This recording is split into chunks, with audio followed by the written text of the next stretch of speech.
Okay, g'day guys. Welcome back to StatChat Sports. Uh, you're here with the best two members of StatChat Sports. It's myself, Josh, and Tazza. The boys are still in the twos, and we're looking for reinforcements shortly, Tazza. But until then, it's you and me, and we're going to keep punching this out. We're loving these season previews. Good call on the top two. I think you're deadly accurate with that. Look, they'll make their way back. They'll make their way back. But you know what? For now, we're doing all right. And yeah, we keep on going. The leadership team has spoken. Today, though, Tazza, as part of our season preview podcast, if this is the first time you're watching one of our season previews, there is a truckload more on our YouTube, on our Spotify, wherever you get your podcasts. We're previewing every single team every 2 days in the lead up to the AFL season. So make sure you go and check those out. But today, our 11th ranked team, Tazza, is the Gold Coast Suns. This is a team, I really want to see them do well. I just want to see them make finals. I want to see them in the eight, and I want to see what they can do because it's about time they delivered. I don't know about you, but I think they can definitely give it a nudge this year. I'm big on the Suns, and if any one of you watched our YouTube videos last year, you would know I was riding the Suns all the way home to a finals berth, and they didn't quite get there. But geez, the signs looked good. Yeah, oh, absolutely. That midfield is really starting to take shape now. They will get Ben King back, which is huge. Oh, massive for them. That cannot be understated. Just how important he is to that team. But the likes of Noah Anderson, Matt Rao, Touk Miller, it's a huge three for the midfield. Oh They yeah, all they all offer different attributes. Miller with the work rate. I think Anderson's got that more complete game to him than the rest of them do, and Matt Rao's he's a machine. He's just a contested ball. Yeah, tackling machine as well at the same time. So what? Yeah, this Gold Coast team could be anything. here's what I like about the Suns this year, Tazza, and it's their off-season moves. So there's one move that I don't like, and that's the Jack Bowes trade, and that is absolutely unforgivable. What are your thoughts on it, mate? Because it's ridiculous. Yeah, no. How you if the rich get richer, and why is this stuff allowed to happen? From a Gold Coast point of view, I don't know what they're doing. It was a salary Yeah, it dump. was. It must have been. Yeah, the rich get richer. Jack Bowes, who I think it was a decent pick He was a top back when he was. 10 pick, I'm pretty sure. Yeah, yeah, I was thinking that as well. And he's allowed to walk to the best team in the competition to just if he, I think he has been a midfielder in the past or in his junior years. Mm. So just allowed to walk over there and park himself at Cutting Park And and find himself a spot in the midfield. we'll give you a first round pick for your troubles as well. So I didn't like that. All the rest of their moves, though, I was a pretty big fan of. So obviously Rankin hurts, but they get a reasonably high first round pick back for him. So um, they got what they needed to out of that deal. But I think they made some really nice savvy moves. So Ben Long, I think they overpaid a little bit for him, but he addresses their need for speed in the back line. But look at some of these other pickups really on the cheap. Connor Blakely picked him up in the rookie draft. Jed Anderson picked him up as a supplemental player. Even Tom Berry paid a little bit more than I would have liked for him from the Lions. But these are some really nice, mature age, established players that the Suns have picked up to just bolster that 22. And you add that to some of the pickups from last year. Casbolt, Constable, who shapes up as a potential best 22 player for them this year. Mabia Chol. There are players that are really starting to form this best 22 that are good, solid role players to really go around that core of young talent, Tazza. And I like what they're building here. Yeah, I think in years gone by, we look at this Gold Coast team and pick holes in it. You'd pick holes and think, no, no good, no, no. But it's at a bare minimum, it's serviceable all around the ground. I Absolutely. look at the names like Sam Collins. He's a future all Australian in my eyes. Mm. I think he could really push it. Elijah Hollands is gonna. He really only just got his chance towards I think the middle to the end of last year, but when he got it, he absolutely took it. And yeah, I mean, there there's there's a dozen guys there who I could see with actually some really good promise in that team. Yeah, so I like the lineup. We've already mentioned Ben King coming back in. That's going to give them something up forward to kick to. Aside from Babir Chol, who had a really good season last year, really as their number one guy. So yeah, I like the way this team is built. I think it's a good reason for optimism. And I also like the fact they brought Stewie Dew back. They've had faith in him, Yeah. managed to get them to, I mean, 10 wins. That's a pretty good return. They were only just out of the finals. And backing him in means that it's another year of stability for the Suns and another chance for them to just continue to grow. So a lot of optimism for this team, Tazza. Yeah, definitely. Stewie Drew's, I think he's earned the right. I mean, this Yeah, team it's starting to come together. It would be silly to go elsewhere with a coach now. He's done the work to bring them up. they've learnt Um, they've learnt from the yeah, mistakes of sacking Guy McKenna. They did the same yeah, thing, and he just had that team on the cusp, and they thought we need an experienced coach. But this time they've gone the other way, and I like it. yeah. They're not going around in circles this time. They're sticking to the path, and yeah, I definitely do like it. If the Gold Coast are to push the eight and to really give it a crack, who's the guy that really leads this team? Who's the guy that could snag an AA? Oh, it's the tuk tuk, of course, and it's a boring call, and I would be accused by BT of this being a boring call, and it is. But he was dominant last year. The Coaches Association best and fairest. He's back to back All Australians, back to back best and fairest for the club. He is the shining light. I think he's the standalone captain this year. Might be wrong on that, but definitely is the captain of the club, and I he think leads from the so. front. Yeah. Not Wits? Have they Uh, dropped? Yeah, I'm not they sure. might have dropped Witsy, but yeah, Okay. Tuk Tuk definitely still the captain, still the leader of this team. And I couldn't go anywhere else in terms of an All Yeah. Australian pick because no one else has really proven it. Wits was unlucky, I think, not to get the All Australian last year, but I can't see him. I can't see him repeating that season, and I can see the other rucks in the competition going above him. So yeah, for me, it's Tuk Tuk's really the only legitimate chance to make the All Australian.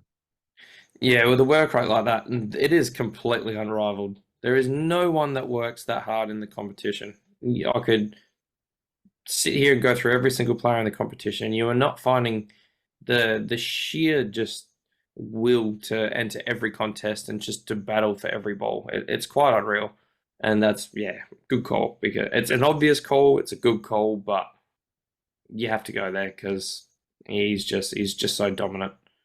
Uh, And the best part is he's only 26. In fact, it's his I was birthday. shocked. It's his birthday today. So he's There we 27 go. today. It's really young in Happy his birthday to the prime. Tuk Tuk.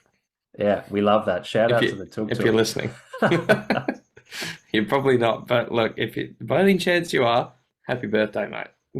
So 27, he's in his prime. And yeah, I wouldn't be surprised if it's a back to back to back All Australian for the Tuk Tuk this year, if he continues that form. Yeah, good call. There's a lot of talent in this team that we've kind of seen come and go, but for the talent that's here, who who can we see really take it to the next level this year? Okay, so I went with a boring pick for my All Australian. I'm not going a boring pick for my breakout player. There is a lot of high end, high draft picks in this list, and I could have gone with any of them. But I've gone with a guy that I reckon could be absolutely dynamite. This guy could take the competition by storm. I'm talking about Joel Jeffrey. And I think Suns Mm, fans will respect this call.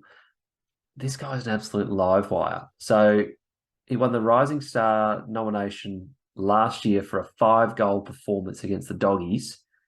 Absolutely turned it on. And this guy could have been a first round pick if he hadn't have come from the Suns Northern Territory Academy. He is a genuine jet. He has got pace to burn. He's 192 centimeters tall. I think he comes straight in to the role that Rankin was filling. don't be surprised if this guy kicks 25 goals for the year plus. I just think he could be absolutely anything. I think he's the guy that's going to take Rankin's role because that's probably one of the biggest question marks of this team because there's a few guys who could play it. I mean, Alex Davies is a guy that I can see he'll probably play a bulk of the games this year, but he could take down that number one small forward role.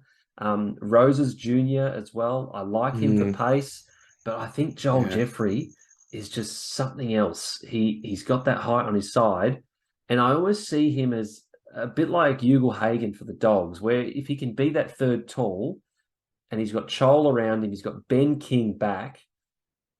He's just going to go under the radar and he's going to be able to play his own game. So I think real breakout year for Joel Jeffrey this year. I love him as a smoky for, a good haul of goals. And that could be a big reason why the Suns have a better year than you might expect. Yeah, that's an interesting one. I mean, I kind of hadn't put him in the frame, I suppose, of being that that breakout. But I suppose when you've got a guy like Rankin and Gold Coast were always looking for him, he was a focal point of that forward line. Yeah, you put Ben King in there, but you do want a different element, and Jeffrey can provide that. I mean, he's not your key target like a King or a Chol. So he's got that freakish. I mean the speed and the height, that combination is huge down there. And with an eye for goal. How do you match up on that? You know what I mean? Exactly. Like if you're the third tall, how do you go with him for pace? He's 192 centimeters as well. You've got a bit of height, so he's going to be a tough matchup, I think. So I'm really excited about what he can bring this year. Yeah, no, I definitely agree with that. It's any third defender trying to cover that. Good luck. We've already seen what he can do. 5 goals against the Dogs, who are absolutely no pushovers. So, yeah, no, good call. I do respect that one. And yeah, you probably had to go a little bit risky after the Miller one. I don't think that was a bad call, the Miller one, but yeah, you needed to probably cover your ass a little bit because I definitely know BT would have been after you. BT's on notice. BT is on notice. You better get yourself back on this pod very quickly, my friend. So we're looking at an under the pump player for Gold Coast. There's a few guys that have been hanging around this team for a little while that probably need to. I mean, they're serviceable players, but need to figure out where they're going in the next few years. Who do you see in that category? Okay, so honorable mention here goes to Jeremy Sharp because this guy has pace to burn, talent to burn, nearly got traded to Freo in this offseason because I don't think his work rate's there. And at the moment, I don't see him in the best 22. So honorable mention to him, but I'm going with Jack Lukosius. And I think he's under the pump because the Suns haven't been able to find a role for him. And the funny thing is, I see Jack Lukosius in a very similar mold to Jack Watts. He's got good skills. He's got good game sense. He's at a little bit of an awkward height and hasn't filled out. So he hasn't really got the frame to be a key forward or a third forward. And that's sort of the role he's been trialed in a little bit. I like him better up the ground. I like him being able to use the ball and deliver it inside 50. Doesn't look like that's where they're going to play him though. But again, he's a pick 2. He has some really good AFL traits, the traits of an A grader, but they've got to find a role for him. I'm afraid that if they just play him forward all year, that we're not going to see him at his best. But the thing is, if we get Jack Lukosius, the Jack Lukosius that he's promised to be, I think the Suns will play finals. If he comes out as a game-breaking wingman, if he does play sometime forward and he kicks 20 goals for the year, I think the Suns play finals. And I'm not beating around the bush with that. I mean, I picked them to finish 10th. I've picked them the highest out of all of us here on the podcast. And yeah, I mean, if he steps up and some of their other players, Anderson and Rowell, if they take it to another level, the Suns are playing finals and you can lock that in. You can take that to the bank. But I think Lukosius is one that's definitely under the pump because if he doesn't figure it out, I'm not saying it could be his time at the club over, but there's other clubs. There's South Australian based clubs that have gone after Rankin this year, and they wouldn't be afraid to go after Lukosius next year. So yeah, he's one for me. I think he is under the pump. Needs a big year. Yeah, you beat me to the point on the South Australian clubs because I know there were rumours that Port were definitely sniffing around, and that was it was a really odd move when they switched him from that half back line to the forward. Yeah, I mean, I thought he was doing great there, and I mean he was attracting all the interest from the SA clubs off the back of that, and then to throw him in the forward line, yeah, it was an odd call because I don't think they're super stacked at halfback. It's not like they had to find room for him. I think they are I mean, now. I think they are, they are now. particularly with Yeah, Long. But I mean, Lockie Weller, Will Powell, they're all really good users of half back. Even I would Charlie rather. Constable. Charlie Constable's been trialled at halfback this preseason as well. So they There's every clearly don't. chance he gets a gig. Yeah, Mm. they clearly don't want him there. Which is, as you said, is an interesting call for me. But I don't know.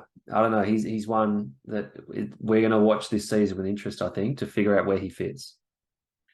Did he just sign a long-term contract, or did he just re-sign with the Suns? I'm not sure, but I Yeah, will look at that right now. that's an interesting one. So I thought his contract might have been up in the air, but definitely I know the SA teams maybe not off the back of. I reckon Port would have been interested had they not done the Horn Francis thing because they've sold the farm for him. But yeah, I definitely see him going back at some point if going back home if finances allow for those clubs because used properly, he is a great player. And it's just whether the Suns can find a spot or find him, get the best out of him in the forward line remains to be seen. But I'm not super convinced.